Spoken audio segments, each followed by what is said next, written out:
Good evening, ladies and gentlemen. I'm Carlos Kanahashi, and this evening, I would like to share with you with some of the news in connection to the real estate industry in the Philippines.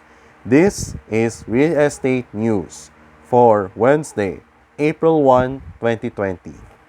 Here are the headlines. The LRT2 rehabilitation in Santolan, Anonas, and Katipunan stations will expect to be completed by June of 2020. The Skyway Stage 3 will be completed on July 2020. Last January of this year, Tagaytay Properties goes down in terms of the pricing because of the Taal volcano eruption. Property sector seen to suffer heavier damage from the COVID-19, which is resulting to the lockdown here in Luzon, particularly in Metro Manila. The optimism in resilient real estate. The Malabon exit of the NLEX Harbor Link was open to traffic. The last July 2019, the partial operation of the C5 South Link and the Plaza de la ramp of the Skyway Stage 3. Last October 30 last year, Calax Laguna segment was open. Recently, last March 11, the old Santa Mesa Bridge or the Pinaglabanan Bridge was reopened to traffic. And finally, the establishment of the DHSUD. Those are the headlines. Now the news in detail.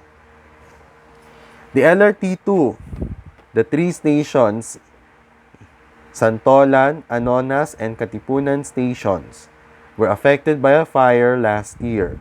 Because of that, these three stations were closed, and their train services were limited to the Cubao area. This year, by June of 2020, these stations will be repaired. As we move on, the Skyway Stage 3. It was expected to be completed by April of this year, but it was delayed due to the fire in Pandacan, and they're moved to July of this year. The Skyway Stage 3 is a connector road between NLEX, North Luzon Expressway, and the South Luzon Expressway, SLEX. The goal of this project is to eliminate vehicles in EDSA and C5 when traveling to the north or south. The properties in Tagaytay, in the province of Cavite, went down because their pricing goes down because last January, the explosion or rather the eruption of the Taal volcano happened. Because of the Luzon lockdown and because of COVID-19, property sector seemed to suffer heavier damage and losses because of this. Because of this health crisis,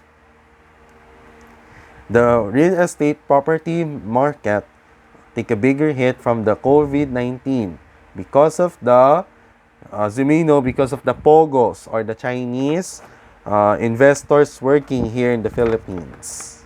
Okay, we expect by the second half of 2020, if the community quarantine is done, we will increase below 7% this year.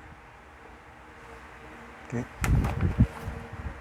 In the optimism in the resilient real estate, as you may know, the COVID-19 and the month-long Luzon-wide quarantine imposed by the government would dampen the growth of the Philippine economy. Because of its resilience, some quarters continue to be optimistic that there remain bright spots in the nation's economy. Because of this, out of the real estate investment trust, the developers should focus on the environmental impact, the industrial and the logistics industries, and Metro Manila should remain as a prime residential market and the growth of a co-living spaces, as well as the rise of a micro-studio and a halfway home for our workforce or the employees in Metro Manila, and also to cater the neighboring provinces as well.